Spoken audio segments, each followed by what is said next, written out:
Buenos días, buenas tardes, buenas noches con todos. Mi nombre es Juan Verástegui. Como ya en anteriores ocasiones me he presentado, soy el profesor del curso de CTA. Ya venimos trabajando ya bastante tiempo, creo que un año si no me equivoco, con estas clases. Y nada, estoy muy agradecido por poder brindarles este conocimiento muy importante que va a servir para ustedes durante toda su vida como adultos o quizás quieran seguir una vida profesional. Es importante tener algunos conocimientos básicos. ¿Qué son estos, no? Que le va a permitir a ustedes poder desarrollarse en su vida sin ningún inconveniente. Vamos a seguir con la clase. La clase anterior nos habíamos quedado en los ecosistemas, estábamos viendo un poco sobre la vida marítima, ¿no? Sobre los diferentes ambientes, sobre los animales, sobre los diferentes tipos de animales que habitan dentro del hábitat acuático, cómo está dividido el terreno acuático, por decirlo así, porque el proceso de ir a la profundidad del mar pasa por una porción de tierra, ¿no? Entonces hay un declive del terreno para poder llegar a la profundidad de la tierra, ¿no? Entonces todo eso hemos estado hablando en la clase pasada y a modo de repaso siempre dejo el cuestionario y lo vamos a pasar a resolver en este momento, ¿ya? Yo ahorita no tengo ninguna hoja porque estoy usando mi celular y voy a ayudarme de mi laptop para poder recordar las preguntas, ¿no? Y poder decirles la respuesta, ¿no? Ya saben que es a modo de repaso. Porque ninguna de las... ¿Dónde está? Ya está. Porque ninguna de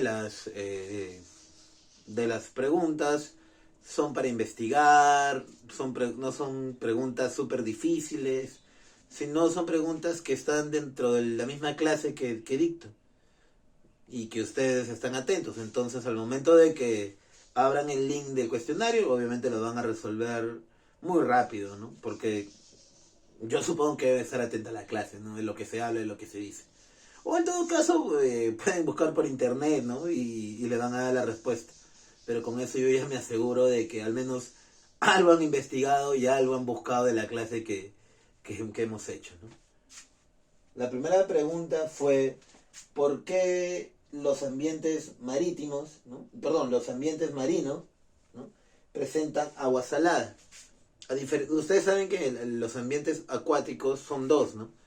El ambiente continental y los ambientes marinos.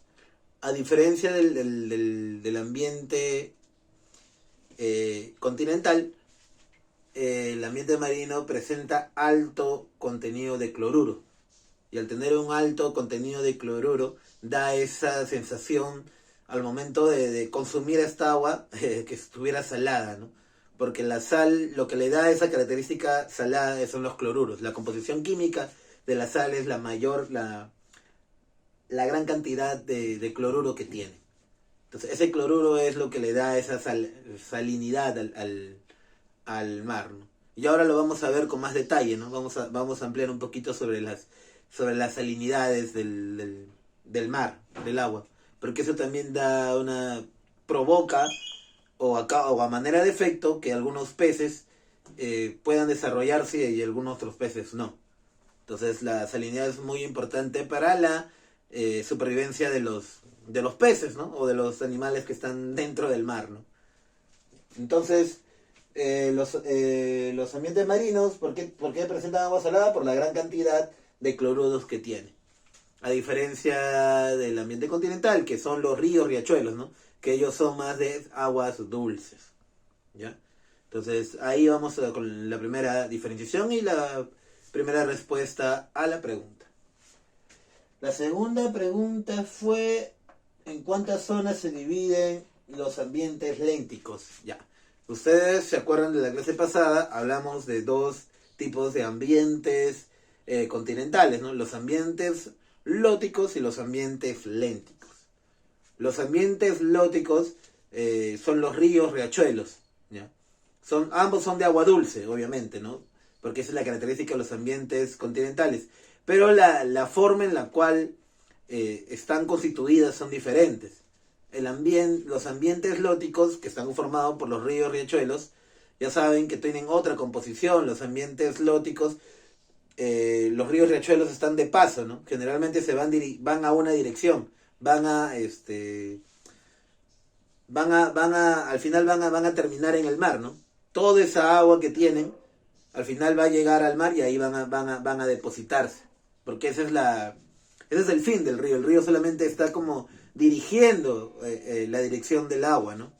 En cambio, a diferencia de los ambientes lénticos, ellos sí son un depósito de agua. Un depósito de agua. O sea, ellos están ahí como que si estuvieran reservando agua. Ahora la pregunta es, ¿cómo se forman esos ambientes lénticos? Por filtraciones. Filtraciones del mar, filtraciones de un río, filtraciones de otro lago que está a miles de kilómetros, que tienen como canales subterráneos, cosas por el estilo. Así es como se forma un ambiente léntico, ¿no? Que son los lagos, las lagunas. ¿No? Por ejemplo, me pregunta así, random. El lago Titicaca, ¿qué es? O sea, al ser un lago, ¿qué sería? ¿Un ambiente lótico o un ambiente léntico? Un ambiente léntico. El río Rímac, ¿no? Es un río, entonces es un ambiente lótico. Para que no se confundan, acuérdense de las vocales más resaltantes. Por ejemplo, en el ambiente lótico, la vocal más resaltante es la O. Y en ríos, ¿cuál es el vocal más resaltante? La O. Entonces ya se acuerdan, pues, ¿no? Cada vez que diga lótico, la O, ríos. Entonces por ahí ya se acuerdan, pues. Es una memotecnia. La memotecnia es una técnica que se usa para memorizar y para acordarse más rápido de ciertas palabras un poco complicadas, ¿ya? Bueno, pasando a la pregunta, ¿cuántas zonas se dividen los ambientes lénticos? Bueno, en 4, ¿no? El ambiente litoral, que es como la orilla. Ustedes saben que cuando nosotros vamos a cualquier depósito de agua, a cualquier lugar donde haya una agua, sea río, depósito, océano, siempre primero va a haber una porción de tierra, ¿no? Y cuando nos estamos acercando a este depósito, a este río, al mar, siempre va a haber como una frontera, ¿no? Esa es la zona litoral, ¿no? Esa frontera que hay entre la porción de tierra y la parte marítima, la parte del río, ¿no? Como lo quieras llamar. Ese es el litoral, una frontera. Luego está la zona limítica. La zona limítica es la parte superficial, la parte de encimita, la parte que uno ve, la parte periférica que uno ve del mar, ¿no? Porque uno cuando mira el mar, mira un río, mira un lago, una laguna, tú no logras ver lo que hay abajo, ¿sí o no? Desde la orilla tú no logras ver lo que hay abajo, si no ves la parte encimita. Esa es la zona limítica. Ahí están, por ejemplo, los bastantes fitoplancton, ¿no? Lo que son las diotemas, las cianobacterias, las clorofitas, ¿no? Que es lo que provoca a que ciertos peces lleguen hasta la parte limítica para poder alimentarse, ¿no? Porque los peces se alimentan del fitoplancton. Entonces provocan de que los peces se movilicen, se desplacen y llegan a esa zona para poder alimentar. Sí. Luego está la zona béntica. Acá es donde justamente le comentaba al inicio. Hay un declive, ¿no? Hay un declive. Cuando vamos llegando a la parte del mar, hay un declive. ¿Qué es un declive? Es como una curvatura, ¿no? De la tierra que nos da la impresión de como que si estuviéramos caminando para abajo, ¿no? Y como ya llega un momento en donde no pisas, ¿no? Como cuando no pisas y te vas para el fondo, en la parte más profunda. Entonces la zona béntica es esa curvatura, ¿no? Esa curvatura donde ya estamos llegando a la parte más profunda del río, del mar, del océano, de cualquier ambiente acuático en la cual estemos, ¿no?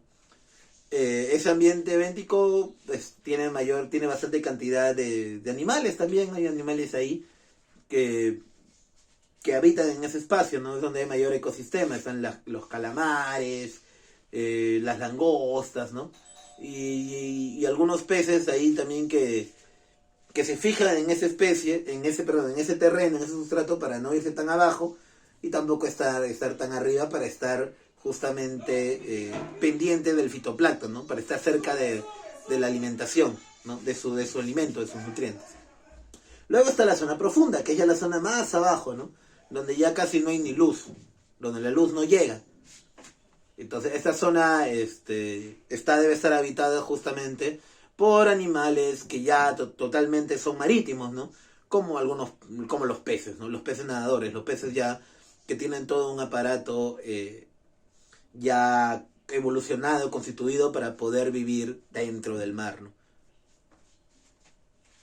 Bueno, a diferencia de la langosta o de los cangrejos, ¿no? Que generalmente entran, salen, ¿no? En cambio estos peces no, estos peces ya están adentro. Si un pez tú lo sacas al aire, le sacas del mar, se muere. En cambio un cangrejo no, pues. Entonces los cangrejos simplemente están por la zona béntica, ¿no? Más o menos por ahí, ¿ya? A modo de repaso, para recordarnos lo que hemos hablado en la clase pasada. Luego está la pregunta 3, que era ¿cuál es el otro nombre del pez bagre y cómo se fija el terreno? Ya, el pez bagre, por ejemplo, es un animal que justamente está ahí, ¿no? En esa zona béntica, ¿no? El otro nombre del pez bagre es boquichico, ¿no? Boquichico. ¿Por qué boquichico? Porque él se fija al sustrato del terreno a través de su boca, ¿no? A través de lo que le llaman es apéndices bucales. Estos apéndices bucales, obviamente que se ha formado por evolución, por la misma supervivencia, provoca que se fije el terreno y ya al momento de que venga un oleaje o un viento fuerte ya no se movilice hacia la zona profunda, ¿no? Sino que se quede ahí pegado para poder alimentarse, ¿no? Y no estar pendiente de otras cosas, ¿no? Esa es un poco la razón. La número 4 es mencione 2 ejemplos de ambientes lóticos. Ya le había dicho, ¿no? ¿Qué son los ambientes lóticos? Son los ríos, riachuelos, ¿no? Vamos con la pregunta número 5. Un ambiente lótico, ¿por qué está formado? Ya hablamos de que el ambiente léntico, un ratito. ¿Qué se me pasó? Ah, no, todavía no se para. Un ambiente léntico hemos quedado que está formado por esas 4 zonas, ¿no? La zona litoral, la zona limnética, la zona béntica y la zona profunda. Y ahí están, ¿no? Están fijos, ¿no? Es un depósito de agua. Es como tu tina que tienes y ahí está el agua, emposada. En cambio, el ambiente léntico, los ríos y riachuelos no están en posadas, ¿sí o no? Como le decía, tienen una corriente, ¿no? Que dirige esas aguas hacia algún lugar para desembocar, ¿no? Para llegar hacia algún depósito, ¿no? Entonces es como un canal, los ríos generalmente son canales. Entonces no pueden tener ese tipo de composición. Ellos tienen el lecho y tienen la corriente, ¿no? Y el lecho es justamente, nuevamente, esa parte del declive, donde vas como que viendo la profundidad, y tiene la corriente, que es la fuerza que lleva el agua hacia desembocar hacia algún lugar. No puede desembocar en ríos, en un océano, en mares, ¿no? En diferentes cosas. A veces se juntan los ríos y forman un río más grande, ¿no? Como el Amazonas, por ejemplo, que el Amazonas se hace grande porque se juntan varios ríos, ¿no? Y al final termina desembocando en el océano Atlántico, ¿no? En la parte del otro lado de Brasil. ¿Cómo se forma el ambiente pelágico? Ya esta es la última pregunta. La pregunta... Ah, no, miento. ¿Qué es la zona mesoliteral? La zona mesoliteral. Estos son, ya cuando estamos hablando de ambientes marinos, ya no estamos hablando de ambientes continentales, estamos hablando netamente de ambientes marinos. ¿Qué son los ambientes marinos? El mar, pues. Lo mismo dice el mar, los océanos. Al igual como estábamos hablando hace ratito, al igual que todo ambiente acuático, siempre va a haber una zona fronteriza, ¿no? Una zona que va a estar ahí de puerta, ¿no? Que va a indicar al momento que vamos a entrar al mar, ¿no? Entonces, esa parte del mar, lo que nosotros conocemos como orilla, ya es lo mismo. La zona mesoliteral es la orilla, ¿no? Solo que se le llama así cuando son ambientes marinos. Y, claro, y está más o menos, esta zona más o menos está dividida entre la marea alta y la marea baja. Ustedes saben que normalmente cuando el oleaje del mar está normal, se comporta de manera natural, común, como siempre lo hace, llega hasta una parte del territorio de la orilla. Pero cuando de repente ocurre un oleaje, un fuerte viento, hay un cambio de marea, o a veces cuando ponen su banderita roja, ¿no?, en las playas, es porque la salida del mar recorre mucho más espacio de la tierra. O sea, si normalmente llegaba, no sé, hasta, un ejemplo, 2 metros de la tierra, cuando hay marea roja, o sea, hay mayor cantidad, hay marea alta, por ejemplo, recorre un poco más, ¿no? Como 5 metros, por decirlo así. Menos, pero es un ejemplo. Entonces hay una transición ahí de porción de tierra que cubre y no cubre, ¿no? Entonces esos son los 3 metros. Entonces esa franja también es la zona mesoliteral. ¿Ya? Entonces a eso se le llama zona mesoliteral. La número 7 es cómo se forma el ambiente pelágico. Ya. Esa franja, eso es lo que estábamos hablando hace ratito de la zona mesoliteral, también es llamado provincia nerítica. Ya, ese es un nombre así científico, pues un nombre así de gente brava, experta, ¿no? Entonces, ese ambiente nerítico está formado por justamente la porción de tierra que va a ser cubierta por la marea alta y la marea baja. Esa porción de tierra hasta hasta el final del mar, ¿no? Toda la superficie del mar, ¿no? Toda esa zona limética que le llamamos en el ambiente lénticos, ¿no? Entonces acá también el océano no tiene ese nombre, sino se le llama provincia oceánica. Provincia oceánica. Entonces la combinación de esa provincia nerítica con la provincia oceánica forma el ambiente pelágico, ¿no? Es el mar, como se dice, es el mar adentro, ¿no? El mar en su máxima expresión es la provincia oceánica, ¿no? Juntas los dos y formas el ambiente pelágico. ¿Ya? Bueno, esas son todas las preguntas que hemos pasado a resolver en el cuestionario a modo de repaso, ¿no? A continuación vamos a seguir con la clase. Vamos a seguir hablando sobre algunos puntos de los últimos puntos que nos faltaban para terminar con toda la parte de los ambientes acuáticos, y luego vamos a ir a la parte de la biocinesis. Acuérdense que hemos estado hablando netamente de los biotopos. ¿Qué son los biotopos? Los lugares donde habitan los organismos vivos. Acuérdense que el ecosistema, que es lo que estamos viendo ahora, se encarga de la ecología, mejor dicho, se encarga de estudiar las relaciones que hay entre los seres vivos con su medio ambiente. Entonces, para estudiar la ecología, primero, ¿cuál es el sistema? La unidad funcional de la ecología, ¿cuál es? Los ecosistemas. Porque en los ecosistemas es donde va a ocurrir estas relaciones, estas interacciones entre el organismo vivo con el terreno donde va a estar, ¿no? Entonces, por eso hemos estado hablando de las plantas, hemos hablando de los terrenos, y hemos estado hablando ahora del mar, ¿no? Y falta completar algunas cosas para ir directamente ya con los organismos vivos, ¿no? Cuando llegamos ahí vamos a ampliar un poquito más, ¿no?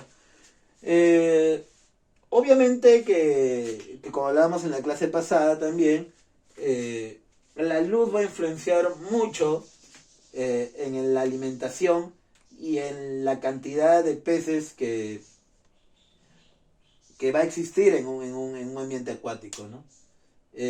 Justamente la luz va a provocar que se abran, como hablábamos en la clase pasada, dos tipos de animales, ¿no? Tipos de peces. Peces eufóticos y peces afóticos, ¿no? Peces eufóticos quiere decir que peces que viven cuando llega la luz, ¿no? Porque la luz va a llegar hasta un lugar, hasta un porción de tierra, hasta un lugar, hasta una cantidad de profundidad. Pero va a llegar en otro espacio donde ya no va a haber luz.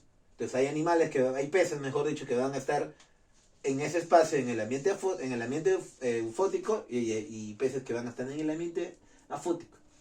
Entonces, si hay luz, por deducción, van a haber fitoplancton, porque los fitoplancton son organismos autótrofos. ¿Qué quiere decir? Organismos que generan su propio alimento. Son como plantitas, pero más chiquitas. Plantitas, pero a nivel microscópico. Entonces estos peces se van a alimentar de este fitoplancton. Porque los fitoplancton van a migrar o van a quedarse ahí porque van a recibir la luz solar. Entonces, si se reciben la luz solar, se alimentan. Y los peces van a alimentarse de ese fitoplancton. Entonces, por eso se dice que esta zona enfótica es rica en fitoplancton. Y los ambientes afóticos, por el contrario, no son ricos en organismos quimiosintéticos y consumidores, ¿no? O sea, en otras palabras, animales que no van a necesitar mucho, no van a necesitar tanto de la alimentación del fitoplancton, ¿no? Y organismos consumidores, obviamente, porque solamente van a estar ahí para comer, nada más.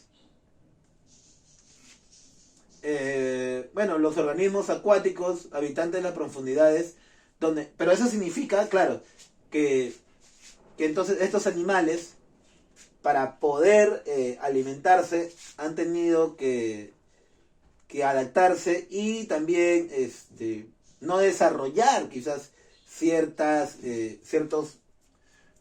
órganos ciertos órganos, ¿no? Ciertos sentidos. Entonces hay animales, por ejemplo, como los peces abisales, que no tienen evolucionada su visión, ¿no? Más bien lo tienen atrofiada. Pero sin embargo tienen organismos bioluminiscentes, ¿no? Que provoca de que al ver luz va a atraer la atención de otros pececitos que están por ahí. Entonces, al atraerlos, estos peces abisales se lo comen. Entonces, esa es la forma como más o menos ellos trabajan, ¿no?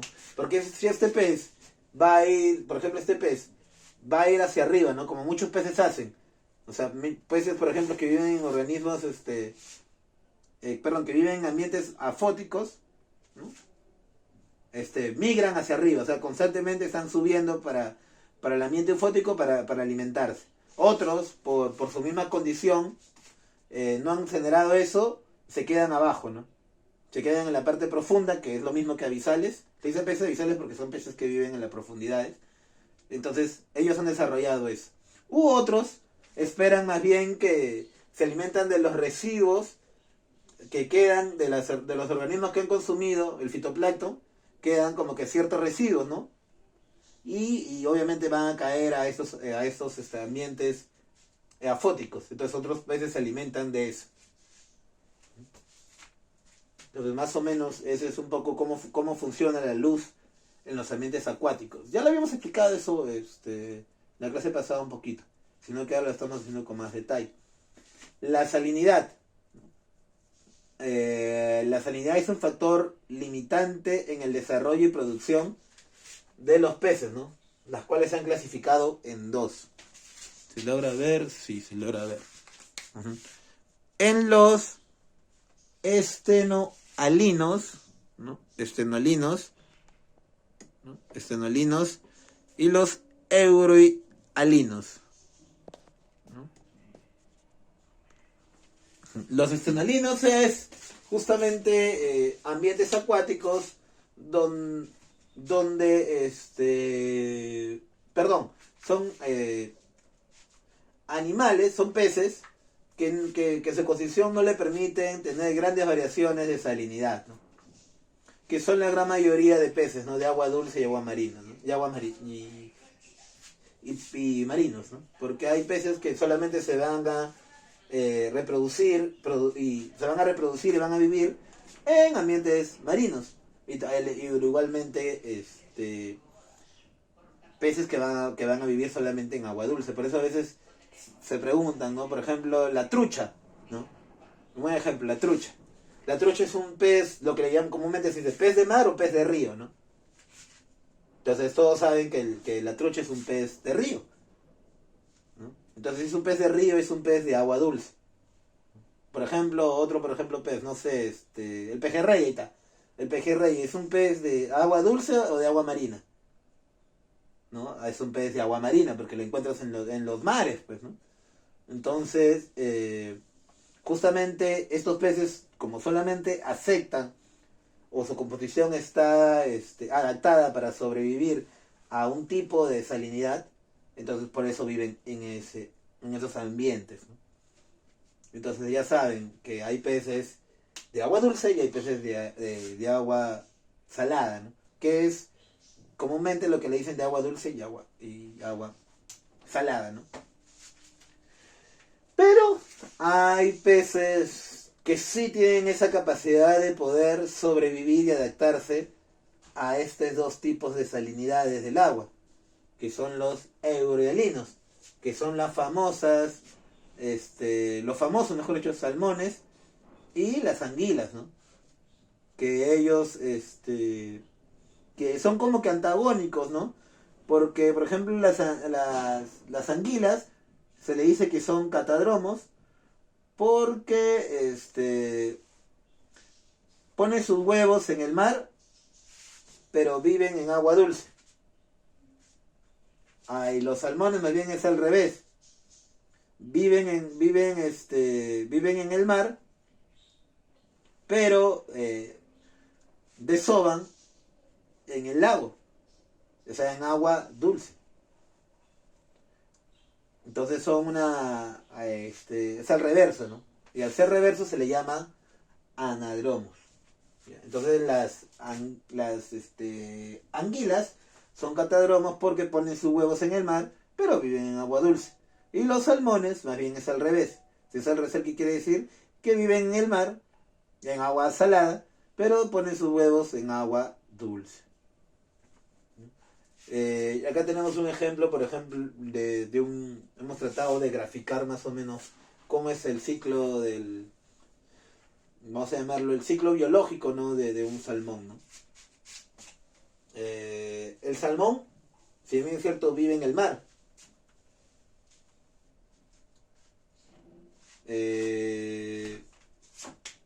Pero nacieron, obviamente, en el lago, ¿no? Nacieron en un ambiente de agua dulce. Porque anteriormente los salmones tuvieron que viajar al lago, pusieron su huevito acá, ¿no? En el lago, y luego migraron para el mar. Pero cuando ese salmón ya está haciéndose adulto, va a tener que reproducirse, va a tener que generar más salmoncitos, ¿no? Entonces va a tener que migrar, viajar al lago. Y ahí se muere, ¿no? Entonces, ese es el ciclo de nuestros salmones, ¿no? Y ahí la gente se aprovecha su carne, la gente consume el salmón así a gran cantidades, ¿no? Entonces así funciona la vida del salmón. Ya voy a repetirlo para que quede claro. El salmón, ya está, nace en el lago, ¿no? Porque obviamente van a nacer en el lago porque los otros salmones dejaron sus huevos en el lago, ¿no? Nace en el lago, crece, ¿no? Va creciendo y migra al mar. Se va a vivir al mar. Luego crece, se hace adulto, se va a reproducir y luego llega de nuevo al lago. Se muere, deja sus huevitos y nuevamente así se repite el ciclo, ¿no? Así es la vida del salmón. Se muere dejando sus crías. Por eso se dice de que son euryalinos, ¿no? Porque aguantan 2 grados de salinidades diferentes, ¿no? Porque la salinidad de un agua dulce es diferente a la salinidad de un agua salada, ¿no? La salinidad de un río va a ser diferente a la salinidad de un mar, ¿no? Entonces, esa es lo que caracteriza a estos peces, ¿ya? Esta es pregunta que va a ir eficaz en el cuestionario para que se les quede claro. ¿Cómo se le dice a los tipos de animales? Perdón, ¿cómo se le dice a las anguilas? Que son organismos, animales, mejor dicho, catadromos. ¿Por qué? Porque desovan, ¿qué es desovar? Dejar huevos en el mar, pero ¿dónde vivieron? En agua dulce. Y los salmones son al revés, por lo que son al revés son anadromos. ¿Por qué? Porque desovan en el lago, pero viven en el mar. Entonces, si se hacen bolas, acuérdense de este grafiquito de acá, ¿no? Porque yo también a veces me puedo confundir, pero veo el grafiquito y me acuerdo. Los salmoncitos, voy a repetirlo, ¿eh? Acá tenemos cuántos salmoncitos, 1, 2, 3, 4, 6, 5, 6. Bajen en manada. Pues. Los salmoncitos están viajando, porque ya son adultos, quieren dejar su huevo, quieren dejar su herencia. Entonces tienen que viajar, pues, ¿no? Y viajan al lago. En el lago dejan sus huevitos y ¡puf! Se mueren. El salmoncito llega acá y se muere. Deja sus huevitos, este salmón va a crecer y al momento que crece automáticamente, por una cuestión, no sé, de supervivencia, quizás viaja al mar. ¿No? Entonces, pero nuevamente, los salmones, ¿dónde dejan sus huevos? En el lago, en un ambiente de agua. ¿El lago qué tipo de salinidad tiene? Dulce, porque es un ambiente, acuérdense, es un ambiente continental. Todos los ambientes continentales tienen agua dulce. Ríos, riachuelos, vertientes, lagos, lagunas, son de agua dulce. Entonces el salmoncito tiene que ir al lago. Se muere, deja sus huevitos y de nuevo la misma jarana. Entonces ese es el ciclo del salmoncito, ¿no? Listo. Continuamos. Otra característica que va a definir la distribución de peces, la distribución de los seres vivos dentro del mar, va a ser la presión hidrostática. O sea, la presión que ejerce el mar, porque el mar ejerce una presión. Como decía acá, la presión restringe la distribución de los seres vivos, ¿no? Los peces que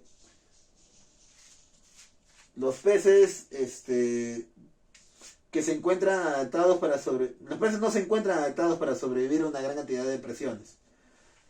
Los únicos peces que ya se han adaptado para poder sobrevivir a grandes presiones son los peces abisales, lo que estábamos hablando hace ratito, los que viven en las profundidades donde ya no hay luz. ¿Dónde se llaman esos ambientes dentro del mar? Donde no hay luz, ambientes afóticos. Ambientes acuáticos afóticos. Que sobreviven a una presión por debajo de los 2000 metros. O sea, hay una presión que es la presión que ejerce a 2000 metros, ¿no? Así como nosotros al momento que vamos subiendo las montañas, la presión aumenta y la capacidad de poder recibir oxígeno se nos va agotando. También ahí existe lo mismo en los peces, solo que para más abajo. Mientras más profundo llega, la presión se hace más fuerte y la capacidad de vida se reduce. Pero hay, como los peces abisales, que ya se han adaptado a ese tipo de ambiente y sobreviven como si nada. Pero son pocos. O sea, la cantidad de peces que se van a encontrar a profundidades son poquísimos, ¿no? Ya han tenido que adaptar, ¿no? Bueno, y también, como hablábamos, al no necesitar sus ojos, se atrofia, pues, ¿no? Se atrofian porque no lo necesitan, pues. Y que más bien han creado otro organismo, que son los bioluminiscentes, más bien para llamar la atención. Porque al tener en un ambiente oscuro, si hay una luz, obvio que va a llamar la atención. Eso hace que llame la atención de algunos peces y se los coman, ¿no? Caigan en su trampa. Bueno, para ir culminando, vamos a hablar de la biocenosis, ¿no? ¿Qué es la biocenosis, no? La cenosis desciende de dos palabras griegas, como toda la ciencia, ¿no? Porque los griegos eran bravos, ¿no? Los griegos descubrieron todo prácticamente y fueron los primeros científicos, pues. Entonces, por lo tanto, fueron los primeros que le dieron nombre a todo.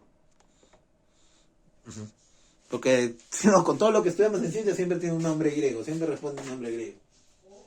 Entonces hablamos de la biocenosis. ¿La biocenosis qué es? Viene de cenosis, que es comunidad, ¿no? Y bio, de vida. Entonces, ¿qué comprende? Comprende el conjunto de seres vivos que ocupan un ambiente común en el espacio y tiempo. O sea, son los seres vivos que van a estar justo en ese momento, conviven juntos. Es la comunidad de seres vivos, ¿no? es la comunidad de especies que están ahí en ese momento. Por ejemplo, vayamos vayamos a África, a la selva de África. ¿Cuál sería la biocenosis ahí?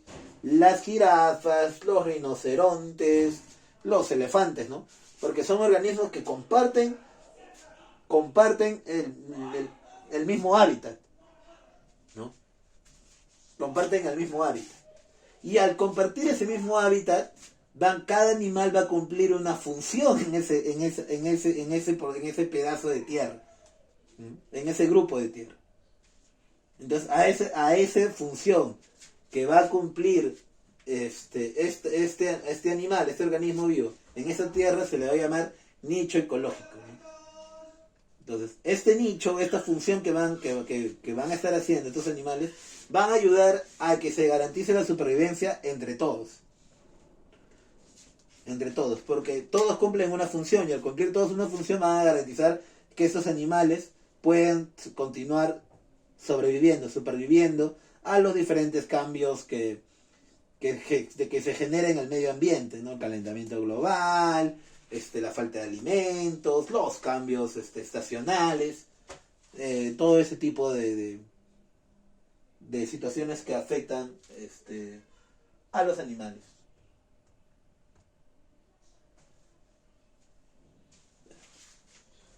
El nicho ecológico.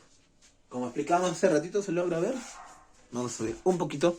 La parte de la izquierda, que más o menos logra ver que está con verde, que es de desintegradoras, lo voy a estar explicando así junto con la parte de ahora, porque como no me alcanzó pizarra, lo he mandado para allá, ¿ya? Pero no se vayan a confundir.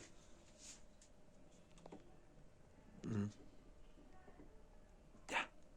Vamos acá a nicho ecológico.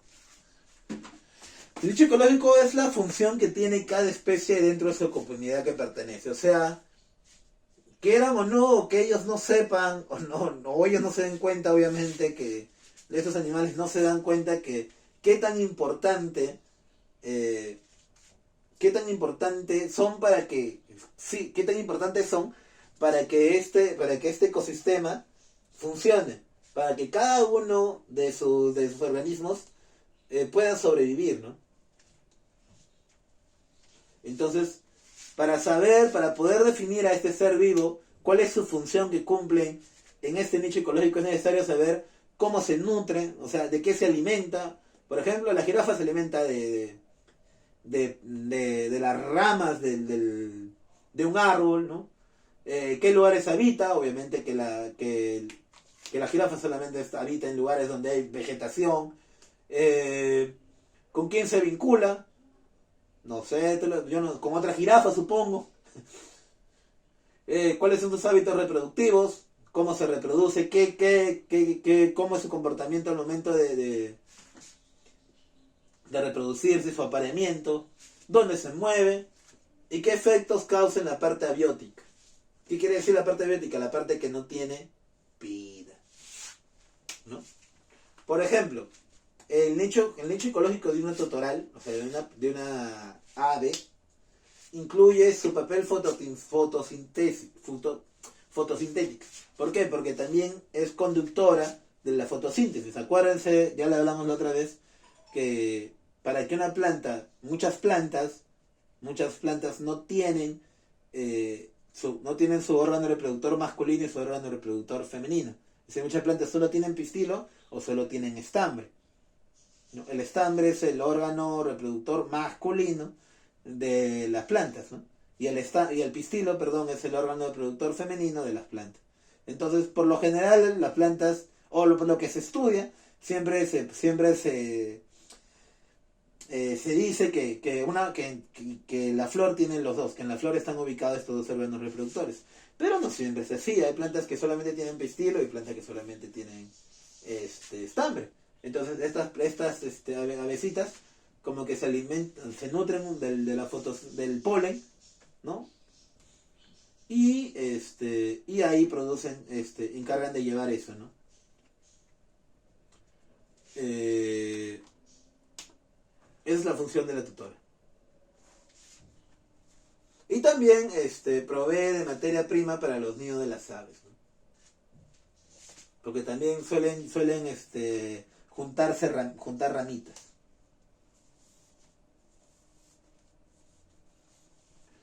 Y así hay varios, por ejemplo, en el caso de por ejemplo, a ver, ¿qué podemos hablar? De la clásica, ¿no? Por ejemplo, la jirafa se alimenta de las plantas, ¿no? Se alimenta de las plantas de los árboles, ¿no? Se la come. Pero a la larga, esta jirafa, ¿cómo le retribuye a esta planta, ¿no? Porque la jirafa en algún momento va a morir. Y si va a morir, se va a caer al piso, ¿no? Obviamente, ¿no? Entonces, y los organismos que viven dentro de la misma vegetación van a absorber los nutrientes de esta jirafa. Y va a producir de que de nuevo se crezca otro árbol. Por los nutrientes mismos de la jirafa. Entonces la jirafa cumple una función. También dentro de ese nicho ecológico. No es que la jirafa solamente se nutra de la planta, ¿no? También la planta, obviamente, va también en algún momento a nutrirse de esta jirafa, pero con muchos años después, ¿no?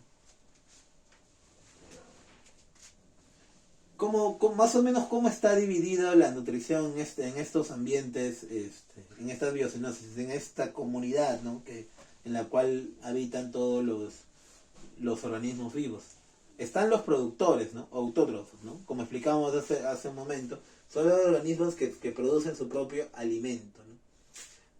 Es decir, parten de materiales, de sustancias inorgánicas y lo convierten en materias orgánicas, ¿no? Generalmente, como son las plantas, las algas y bacterias fotosintéticas, ¿no? Porque ellas producen su propio alimento, ¿no?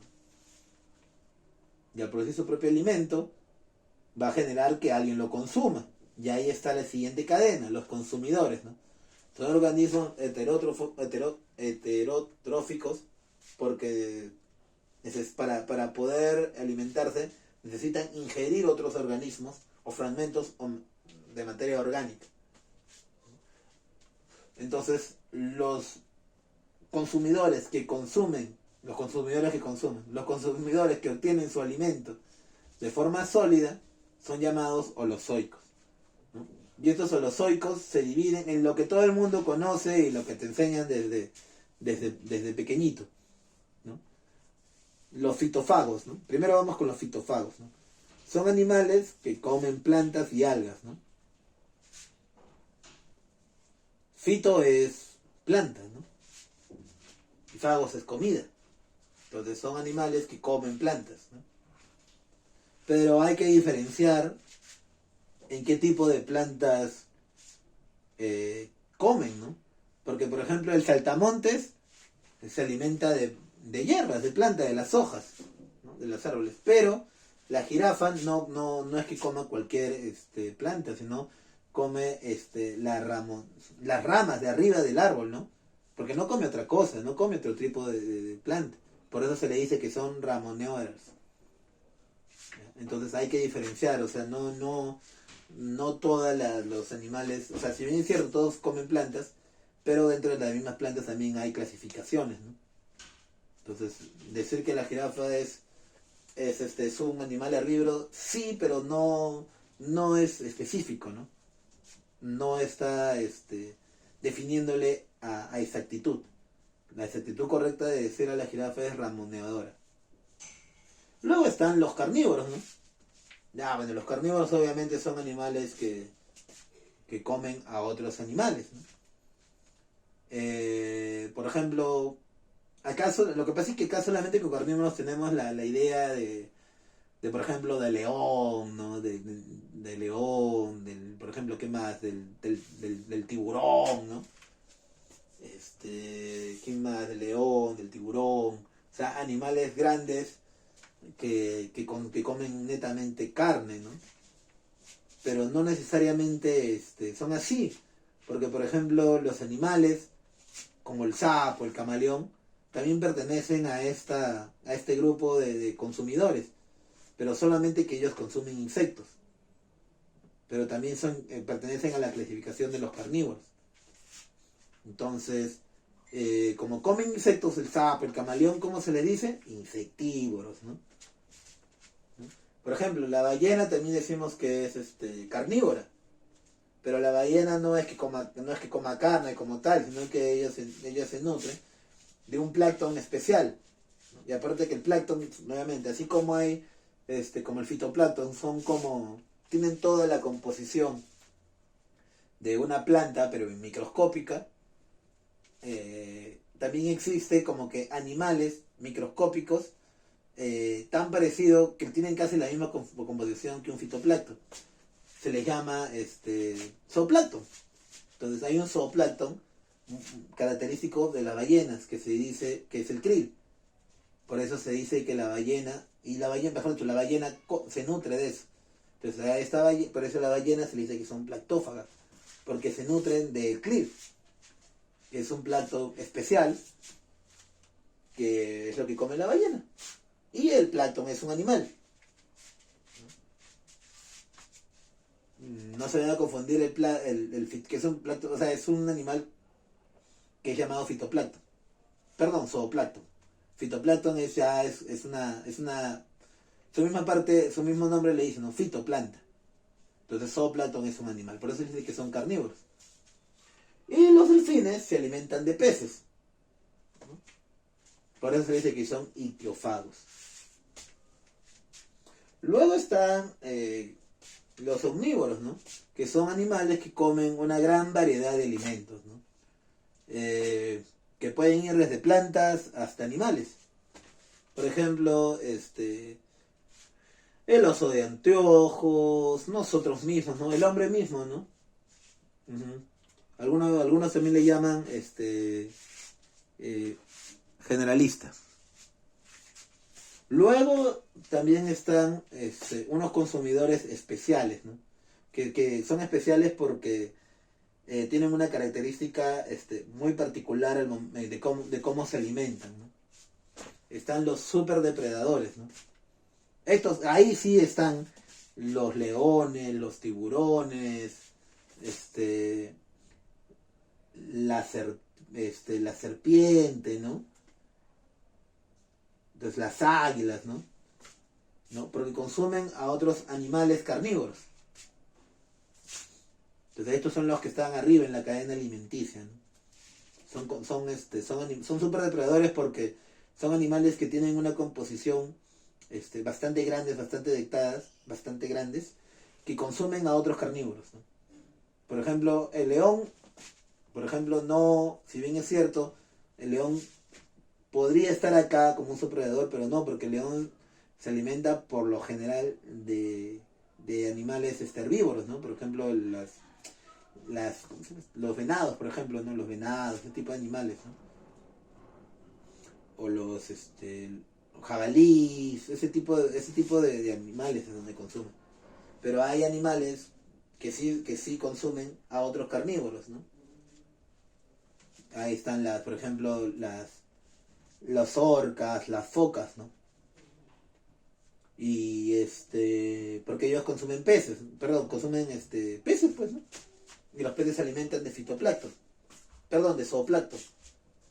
Y el zooplancton es un animal carnívoro. Y luego está la serpiente. Y la serpiente, por ejemplo, ¿de qué se alimenta? De otros carnívoros, pues, ¿no? Y la águila también. Por eso ellos son llamados superdepredadores, porque se consumen a otros carnívoros. Luego están los detritofagos, que esos son animales que justamente se alimentan de animales, de residuos que dejan otros animales, que son el caso de las lombrices, los escarabajos, las hormigas, ¿no? Que justamente se alimentan de eso, de lo que deja otros animales, otras especies. Y luego están los carroñeros, también llamados necrófagos, ¿no? Que son animales que se alimentan de cadáveres en descomposición, ¿no? Por ahí están los buitres, los gallinazos, las hienas, ¿no? Que justamente se alimentan de eso. De animales que se están descomponiendo. Luego está lo último, ¿no? Lo que están al final. Los desintegradores. acá están los hongos, ¿no? Los hongos pertenecen a la familia de los desintegradores. ¿Qué pasa? Porque las levaduras, los mohos y la mayoría de honguitos no son capaces de producir su propio alimento. Hay algunos hongos que sí producen su propio alimento y hay otros que no. Entonces, los que no necesitan nutrirse. Y su manera de nutrirse es a través de su membrana, absorbiendo los nutrientes de justamente de residuos de organismos autótrofos, ¿ya? O sea, de plantas, ¿no? que dejan, que ya han muerto, ¿no? Y estos hongos se nutren de eso, se nutren de organismos autótrofos muertos, ¿no? Productores. Prácticamente lo van descomponiendo tanto que pasan de ser una materia orgánica a una materia inorgánica. Entonces, con eso hemos concluido la clase. Como ya saben, voy a dejar el cuestionario, y con eso la siguiente clase igual hacemos a modo de resumen lo que hemos hablado el día de hoy. Muchas gracias y nos vemos.